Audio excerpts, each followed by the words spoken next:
হরি ওম। সকলকে অনেক অনেক নমস্কার, অনেক অনেক কৃতজ্ঞতা।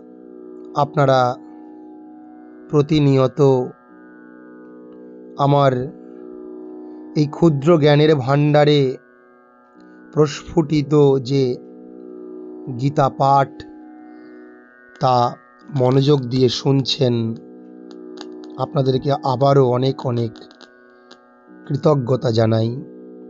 আজকে আমরা শ্রীমদ্ ভগবদ গীতা, যা একটি অমূল্য সম্পদ, আমাদের মতো এই সংসারের দুঃখ জ্বালায় জর্জরিত পীড়িত মানুষের কাছে এটি একটি অব্যর্থ ঔষধ, যা আমাদেরকে হৃদয়ে এবং বাহিরে প্রশান্তি দেয়। আজকে আমরা এই গীতা পাঠের ৩১তম পর্বে শ্রীমদ্ ভগবদ গীতার সাংখ্য যোগের ২য় অধ্যায়ের একটি গুরুত্বপূর্ণ শ্লোক নিয়ে আলোচনা করব। ২৯ নম্বর শ্লোক কি বলছেন ভগবান শ্রীকৃষ্ণ এই পরমাত্মা সম্বন্ধে?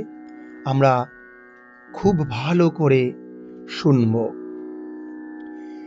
আশ্চর্যবৎ পশ্যতি কশ্চিদেনম আশ্চর্যবদ বদতি তথৈব চান্যঃ আশ্চর্যবচ্চৈনম অন্যঃ শৃণোতি শ্রুত্বাপ্যেনম বেদ ন চৈব কশ্চিৎ। কি এর অর্থ? এর অর্থ হচ্ছে কেউ, অর্থাৎ কেউ কেউ আছেন, কশ্চিৎ কেউ কেউ আছেন, এনম যারা এই পরমাত্মাকে আশ্চর্যবৎ পশ্যতি, অত্যন্ত আশ্চর্য রূপে, অত্যন্ত রহস্যময় রূপে জানেন। আশ্চর্যবৎ পশ্যতি দর্শন করেন, অর্থাৎ তারা যখন এই আত্মতত্ত্বকে উপলব্ধি করার চেষ্টা করেন, তাদের কাছে এই পরমাত্মা অত্যন্ত আশ্চর্যজনক, অত্যন্ত রহস্যময়, অত্যন্ত বিরাট, মহতো মহিয়ান। তারা দেখেছে বটবৃক্ষ, তারা দেখেছে বিশাল সমুদ্র, তারা দেখেছে দিস কসমিক ওয়ার্ল্ড, মহাজাগতিক যে বিশ্ব ব্রহ্মাণ্ড, সূর্য চন্দ্র তারা নক্ষত্র। আত্মতত্ত্ব তারা যখন দর্শন করার চেষ্টা করেন, উপলব্ধি করার চেষ্টা করেন, তাদের কাছে মনে হয় এ যেন তার থেকেও বিশাল, অনূরণীয়ান। তারা শুনেছেন নিউট্রন, ইলেকট্রন, প্রোটন, তার থেকেও যে ছোট ছোট কণা, গড পার্টিকেলস, ঈশ্বর কণা আজকে এসেছে কনসেপ্ট। এই আত্মা যেন অনূরণীয়ান, তার থেকেও সূক্ষ্ম, যাকে এই চর্মচক্ষু দিয়ে দর্শনই করা যাচ্ছে না। বিভিন্ন জীবাণু থাকে আমাদের এই চারিদিকের সারফেসের মধ্যে, আমরা তাকেও দেখতে পাই না।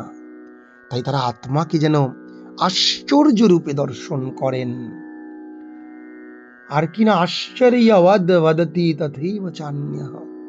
আবার যারা এই আত্মতত্ত্ব সম্বন্ধে উপদেশ দেন, তা যেন অত্যন্ত আশ্চর্যজনক মনে হয়। ঠাকুর শ্রী রামকৃষ্ণ এই আত্মাকে কখনো সগুণ বলছেন, কখনো আবার নির্গুণ বলছেন। তিনি সগুণ, একাধারে তিনি নির্গুণ। ঠাকুর এই আত্মতত্ত্বের উদাহরণ দিতে গিয়ে বলছেন সগুণ ব্রহ্ম কেমন না, বিরাট সমুদ্র, আমরা তাকে দর্শন করতে যাচ্ছি, তাকে ছুতে যাচ্ছি। যেই না ছুতে গেলাম, আমি তার সঙ্গে মিলিয়ে গেলাম, আর কোনো আকার নেই। সগুণ ব্রহ্ম নিরাকার ব্রহ্মে পরিণত হলো। আমরা সেই নুনের পুত্তলিকা, নুনের পুতুল সগুণ ব্রহ্ম সমুদ্রকে পরিমাপ করতে গেছি।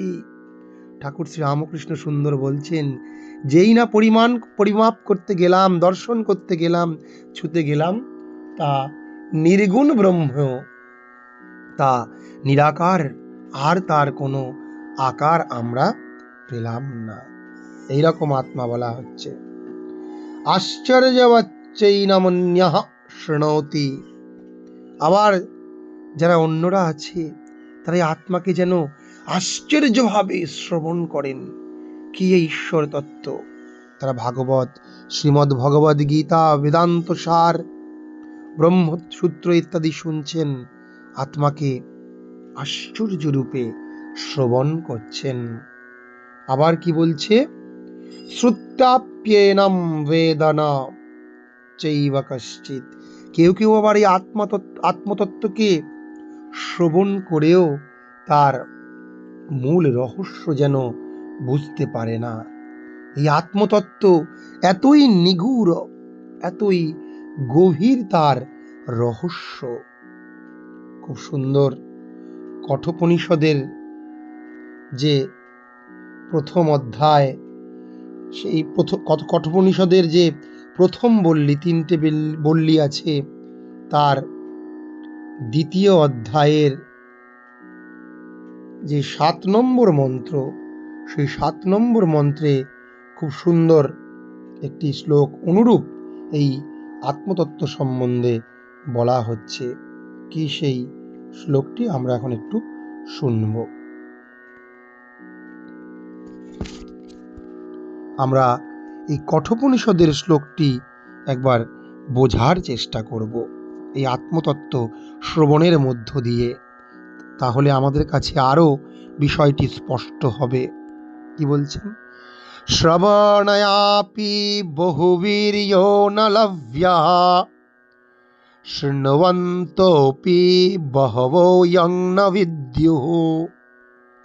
অর্থাৎ বহু শ্রবণের দ্বারাও এই আত্মাকে যেন লাভ করা যায় না, আবার বহু শুনতে শুনতেও যেন আত্মাকে বোঝা যায় না। আশ্চর্যবক্তা কুশলস্য লব্ধা। এর বক্তাও যেমন অত্যন্ত আশ্চর্যজনক, যিনি এই আত্মতত্ত্বকে যিনি উপলব্ধি করেন তিনি অত্যন্ত কুশল, দক্ষ পটু, যেমন শ্রী রামকৃষ্ণ দেব। তিনি আত্মতত্ত্ব শ্রবণ করতে করতে, ব্রহ্মসঙ্গীত শুনতে শুনতে কখনো কখনো সমাধিতে লীন হচ্ছেন। আশ্চর্যস্য জ্ঞাতা কুশলানুশিষ্টঃ। এবং এই আত্মতত্ত্বকে যিনি জেনেছেন তিনি অত্যন্ত কুশল, এই আত্মতত্ত্বের যিনি জ্ঞাতা। আজকের আমরা এই সাংখ্যযোগের 2য় অধ্যায়ের এই শ্লোকটিতে এইরকমই নিগূঢ় আত্মতত্ত্ব সম্বন্ধে জানলাম, যা শ্রীকৃষ্ণ অর্জুনকে উপদেশ দিচ্ছেন। হে অর্জুন, তুমি এই সামনে তোমার আত্মীয় স্বজন এদেরকে দেখে ভাবছো এরাই বুঝি সব, এরা কিছুই নয়, এরা প্রত্যেকেই পরমাত্মা, পরমাত্মার অংশ। তুমি কতটাই বা বুঝতে পারছো, এ বোঝা অত্যন্ত কঠিন। তাই তোমাকে অত্যন্ত প্রযত্নশীল হয়ে তোমাকে অত্যন্ত জ্ঞানীর মতো আচরণ করা উচিত। কারণ এই আত্মতত্ত্ব অত্যন্ত নিগূঢ়, অত্যন্ত গভীর, অত্যন্ত গহন বলে আমরা আজকে এই শ্লোকটি আরেকবার আমরা পড়ব। গীতার 2য় অধ্যায় সাংখ্যযোগ 29 নম্বর শ্লোক।